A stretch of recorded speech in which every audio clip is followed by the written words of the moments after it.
Yeah, I think it's kind of a desperate effort. And we're at a point in this country where Black people feel quite desperate. And we're also at a point where it seems as if the country is more willing to listen than they have been in previous years, at least in my lifetime. So I think that this is a moment where they have maximum leverage. To enact that leverage, they would have to sacrifice something great for themselves. And it's not just money. It may be just money for some people at the top, but for these guys, they've played their whole lives. They've worked their whole lives for this opportunity. And it pains me to think that they are expected to sacrifice that in order to draw people's attention to something that should have been addressed a long time ago. I'm hurt by it on both levels. I'm hurt that it exists, and I'm hurt that the players feel a need that they have to step in and point us in the direction that we should already know we're headed in.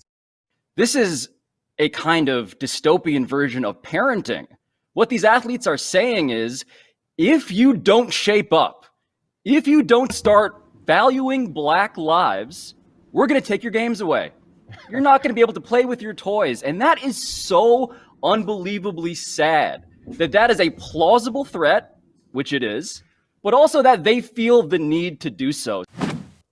I'm not stupid enough to think that this is about me and that it matters how I'm going to feel if this happens, if players decide that they need to stop playing in order to try to do something about what's going on in our country.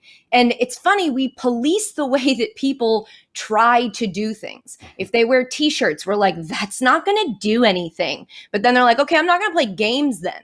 And we're like, well, that's not gonna do anything. You might as well play the games. And we're using sports as this way to turn us into that dog with the mug in the middle of the fire meme where he's like, everything's fine, everything's fine. We're just distracted from the fact that everything isn't fine. And we're asking some of the most forward-facing, famous members of the Black community, because of the way that we value sports, to not consider their role in this, what we're hoping to be sort of a revolution.